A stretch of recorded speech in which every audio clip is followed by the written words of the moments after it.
Thousands of Chinese troops are serving as United Nations peacekeepers. How big a role does China play in international peacekeeping operations? Hello, I'm Nathan King, filling in for Anand Naidu, and this is The Heat.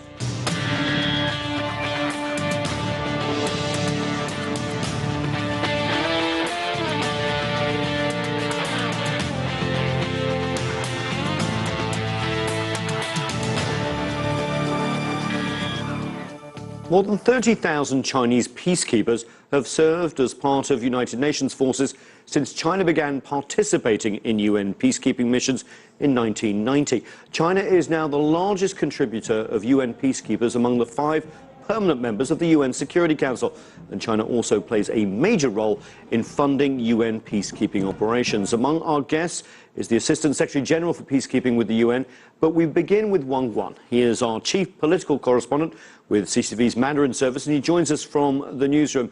Wang Guan, good to see you. What can you tell us about the current level of China's involvement in UN peacekeeping? Where are they deployed, and what type of missions are they engaged in? Because we've seen a lot of involvement since 1990, haven't we?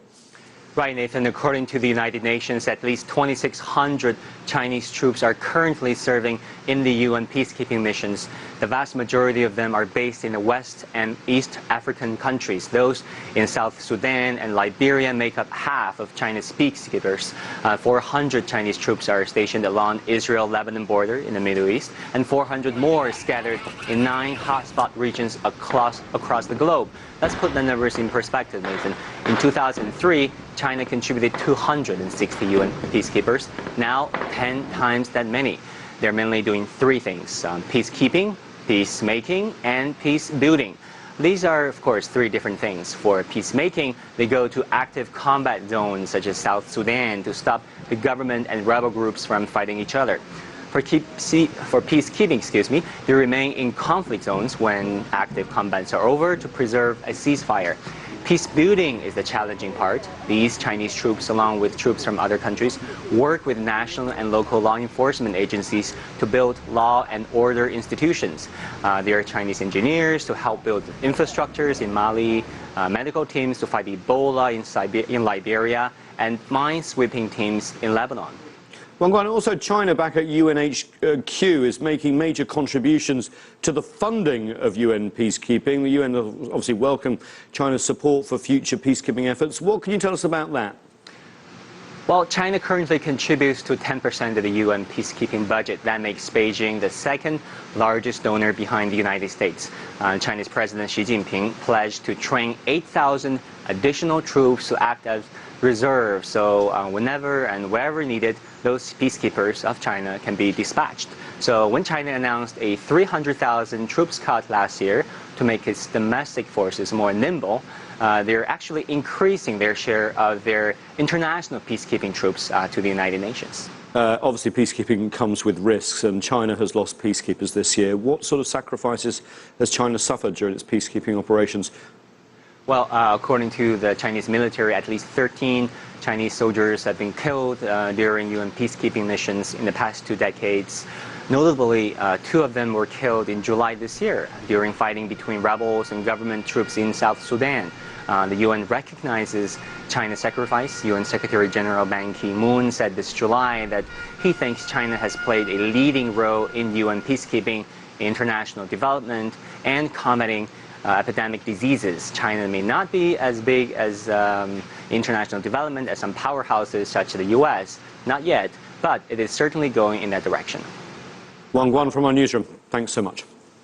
Joining me now from the United Nations headquarters in New York is El-Ghassim Wan. He is Assistant Secretary General for Peacekeeping Operations with the United Nations. Welcome to the show, sir. First of all, I'd like to ask you from the UN's perspective, what has been the increased contributions of China in terms of men, material, and, of course, money meant for the international organization? Well, thank you. Happy to join you. China is an important contributor to the United Nations peacekeeping. China ranked number 12 out of over 120 peacekeeping contributing countries, troop contributing countries, and police contributing countries. We have over 2,600 Chinese uniformed personnel in our peacekeeping missions, in 10 out of 16 peacekeeping missions in Africa, of course, with UNAMID in Darfur, UNMISS in South Sudan, UNMIL in Liberia, MINURSO in Western Sahara, MONUSCO in the DRC. We also have Chinese peacekeepers in Europe, in FICIP, in limited number, and in the Middle East, in UNIFIL in particular, and in UNSTO. And they do, of course, make a huge contribution to our operations, performing in a very satisfactory manner, efficiently and effectively, and that has been shown in a number of theaters. But China also does contribute a number of assets that are critical to the success of peacekeeping, medical doctors, of course, in terms of medical support, engineering, and transportation. And I would like to add that Chinese contribution also includes support to the training of foreign peacekeepers, 2,000. They have committed themselves to training over 2,000 peacekeepers. That includes contribution to the African Union standby force with a contribution of $100 million. And I also would like to add that China has pledged Foreign Police Unit as part of the follow-up to the Leaders Summit on Peacekeeping, as well as the establishment of a standby peacekeeping force of 8,000 strong personnel. So it's a huge, important contribution to United Nations peacekeeping, which is very much appreciated. It's been a bit of an evolution, hasn't it? When China first got involved in peacekeeping in the 1990s, generally would deploy observers. We saw in Liberia a lot of engineering crews helping rebuild bridges, schools and the like. But then if you fast forward to today and South Sudan deploying their first combat infantry unit, 700 personnel. So what's the evolution been like in terms of the UN, and how has it helped with all these missions? Well, indeed, it has been an evolution and an increasing contribution by China, as shown not only by actual contribution on the ground in the peacekeeping missions I listed, but also by pledges within the framework of our peacekeeping capability readiness system. And you did make reference to South Sudan, where indeed China has deployed its combat unit for the first time ever. And they performed extremely well and are contributing, of course, to our efforts aimed at creating the space required for a lasting resolution to the conflict in South Sudan. And as you know, unfortunately, Chinese peacekeepers were among those who were injured, and 2 of them were killed in the course of the fighting that took place in Juba, South Sudan in first part of July. Chinese peacekeepers, unfortunately, were also killed in Mali, and I would like to reiterate our condolences to the Chinese people and government. But those sacrifices are a clear testament to the Chinese commitment to the United Nations peacekeeping, which, as you know, is a multilateral endeavor that can only succeed if we get the support of member states, and China has been one of our strongest supporters. And as a member of the P5, it also sets an example, obviously. Absolutely. I want to just talk to you about the evolution of peacekeeping itself. Peacekeeping, of course, has gone through lots of different phases. There have been lots of soul-searching when missions don't go right, as in the former Yugoslavia, and the reluctance to get involved in Rwanda. But it's also difficult to get troops on the ground during crises when they break out so quickly. So as you are evolving the Department of Peacekeeping Operations, it's very important to have these rapid reaction standby forces. As you mentioned, China has 8,000, is going to be deploying that. How does that fit in with this new view of a more quickly deployable force that can do a lot more with perhaps a lot less manpower? Well, I think you rightly pointed out the evolution of peacekeeping. And let me just maybe, before responding directly to your question, start by highlighting how relevant peacekeeping is today as a multilateral collective tool to address peace and security challenges across the globe. As you know, we do have 16 peacekeeping operations, over 120,000 peacekeepers, military, police, and civilian personnel who are deployed in a number of member states, and they operate, of course, in increasingly challenging environment where we face asymmetric threat. We have seen it in Mali. They operate in contexts in which member states' consent is at times quite difficult to secure in practical terms, in terms of cooperation with our peacekeepers for them to perform their mandate. And they operate also with resources that are not always adequate, and we can see it in a number of peacekeeping operations where, unfortunately, we lack critical assets. And over the past few years, we have been making tremendous efforts to improve, to enhance the effectiveness of our peacekeeping operations, and the Leaders Summit and the peacekeeping readiness system to which you refer to is part of that process. And China made a pledge of 8,000 uniformed personnel, military personnel, to contribute to that system, and efforts are underway to assess the readiness of those units and to get them at the appropriate level. And of course, the existence of such type of arrangement make it much more easier for us to deploy quickly whenever needed. Augustin Wan, thank you so much for joining us from United Nations headquarters. We'll take a short break. When we come back, I'll be joined by an international panel as we take a closer look at China's contribution to UN peacekeeping efforts. Please stay with us here on The Heat.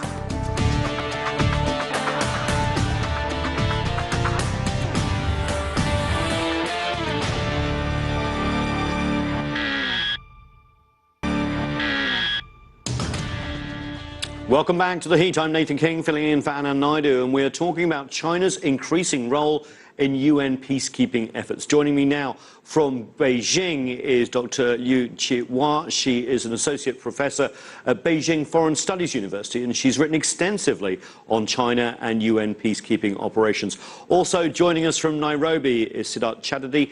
He is one of the United Nations resident coordinator and UN Development Programme representative to Kenya. And join us again here in the studio is Wang Guan. He's our chief political correspondent for China's Mandarin service. Welcome to the show, all of you. Let's start with you, Dr. Liu, in Beijing. Can you please tell us why is China now making such a significant contribution to UN peacekeeping, and also the funding as well, the paying for it all? I think we can understand these questions from three levels. Firstly, with the rising China's economy, Chinese government now attaches greater importance for our image being a responsible great power. So which means that in recent years, we have been thinking about the approaches that we can translate our economic success to the softer power. Put it in another way, how could we attract the people in the world with a commonly accepted value and belief, probably. And that's the first point. Secondly, I think as a belief that China is becoming to be an increasingly important player on the world arena, China still should figure out a way to engage more properly with the international organizations. And as we all know, the United Nations is the most authoritative and universal organization in the world, together with peacekeeping operations and having the great reputation to safeguard the international peace and security. So I think it would be natural for our government to put peacekeeping in the priority of our agenda setting. Thirdly, though China before probably was a bit reluctant, sometimes conservative, about talking about national interests. Now it seems like that we are gradually embrace the concept of protecting and sometimes probably enlarge our national interests. More specifically speaking, participating peacekeeping operations would provide China, I think, the best platform to engage more with our partners and also practice our PLA with the NATO military system in a more practical way. And also at the same time, I think it could protect our national interest, definitely. Thank you. Thank you. Siddharth Chatterjee in Nairobi, obviously most UN peacekeeping missions are on the African continent. We're seeing a lot more Chinese peacekeepers. How have you seen Chinese peacekeeping evolve? There seems to be an evolution from the peace building that Wang Guan was talking about earlier, building bridges, engineers, to a much more sort of robust role. And I'm, of course, thinking about South Sudan here. Nathan, thank you for that question. I think China has demonstrated an agility, a professionalism, and an ability to actually wage a peace. Starting in the early 1990s, when it was small deployments of military observers to about 31,000 peacekeepers and close to 14 UN peacekeeping missions, I think China has become a redoubtable army in terms of providing those services. And these services span engineering, demining, logistics, keeping the peace, medical, training, keeping the sea lane safe, preventing piracy off the coast of Somalia.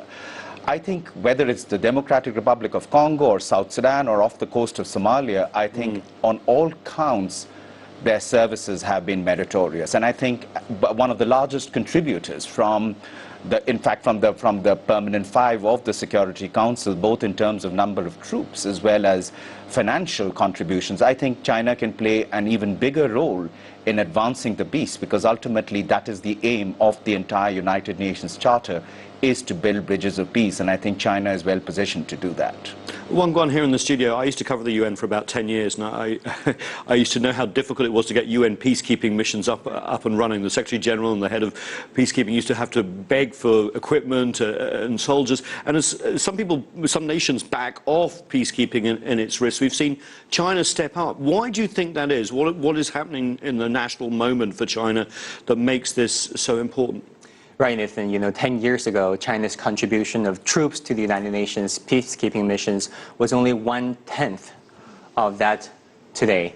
The pace really started picking up during the end of the former President Hu Jintao's presidency.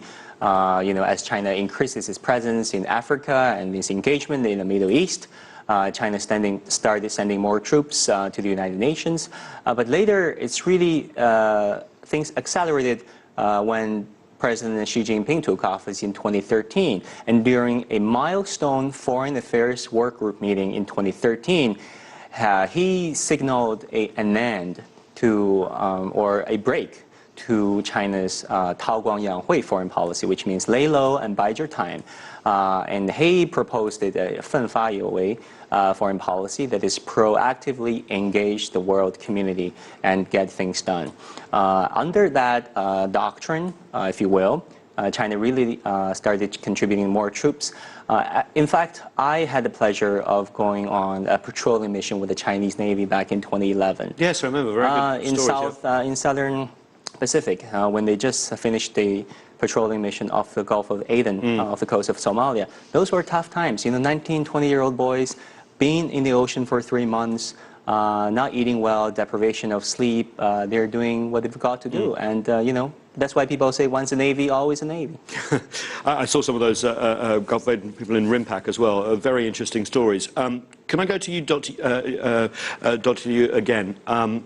President Xi Jinping last year at the United Nations General Assembly gave a lot of commitments for peacekeeping, including this contribution of 8,000 peacekeepers ready to go at a moment's notice. This is all part of the evolution of UN peacekeeping, isn't it? It's been very difficult to deploy missions. How is China part of this change in peacekeeping, if you like? If we have to evaluate, China's role in just orienting the change, I think, China could contribute from several levels. Firstly, I think because, as we all know that after Xi's address in the United Nations, China will both increase the personnel dispatch as well as the financial assistance, or just add the budget of the UN peacekeeping operations. And also, I think more importantly, I think China should try to integrate some kind of Chinese characteristics into those kind of UN peacekeeping framework. For example, I think it would be valuable that China could share its experiences, and we have learned from developing our own economy, because our senior officials have been repeatedly emphasized that we need to address the rooting cause for the instabilities happened in those conflict affected countries. So, and also China has been insisting on providing some financial assistance, economic aid for those underdeveloped countries. At the same time, probably provide some assistance for the infrastructure construction, as well as some other kind of medical support, education support, all of which, could be, I think, a whole package, or kind of a, like a future direction for UN peacekeepings. Before it's traditional peacekeeping, robust peacekeeping. Probably in the future, we can integrate peacekeeping a bit with the economic development. So that's peace and development emphasized a lot of times by our government. Thank you. Sir Chatterjee in Nairobi, it's fair to say that UN peacekeeping has had a few scandals. And the image of UN peacekeeping has been tarnished in the African continent and beyond. Although when I've been reading about Chinese peacekeepers, one incident comes to light in July 10th, when there was a pitched battle between rebel and government forces in South Sudan. There seemed to be a height of professionalism there that allowed many more civilians to make it to safety to the UNMISS camp, even though some, of course, were abused by both sides. Is that what you've seen on the ground? Well, all I can say is that the Chinese peacekeepers, like many other countries, have demonstrated admirable discipline in the face of adversity. I mean, 21 Chinese peacekeepers have laid down their lives in different peacekeeping missions. However, yes, there is no doubt that we've had episodes where certain soldiers from different peacekeeping nations have maligned the image of the United Nations peacekeeping. I think China has come through over here and stands tall in terms of the discipline, in terms of the value systems it's projected, and in terms of the work it's done. So on that count, I would say that's the model of peacekeeping that we need to go on. But I'll just go back for a moment on what the professor in Beijing said, and I think I completely agree with that. I think peacekeeping needs to be integrated with a form of socio-economic development as well. And this is where a partnership should be forged around the peacekeepers, the civil society organizations, etc. Because ultimately you may have the peace. For example, South Sudan is a good example of that, there was a peace agreement, all that happened, and 2013, everything went belly up. I think the process of permeating the peace at the grassroots between the tribes, looking at issues of reconciliation, did not adequately get addressed. And I think the mandate of peacekeeping now needs to become much more multifaceted, from economic development to reconciliation to keeping the peace to advancing human development, because ultimately a lot of these conflicts, you would agree, are really based on a competition for resources. It's about water, it's about pastures, and then, politics and everything comes into play. But so, I would just conclude by saying that the primacy of politics is crucial in this. Yeah, so basically combining the peacekeeping and peace-building operations much more tightly in an integrated plan. It's very interesting. There is a lot of talk about a more rapid deployment, a lot more focus on peacemaking, as you know.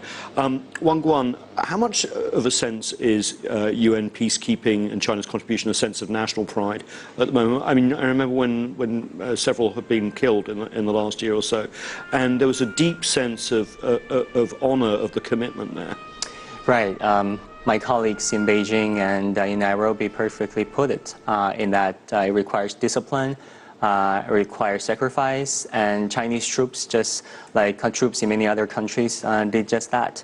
And it's not just the moments of sadness that became the hallmark of Chinese peacekeeping missions, but also times of joy when the Chinese troops evacuated tens of thousands of Chinese nationals as well as nationals from dozens of different countries in Yemen.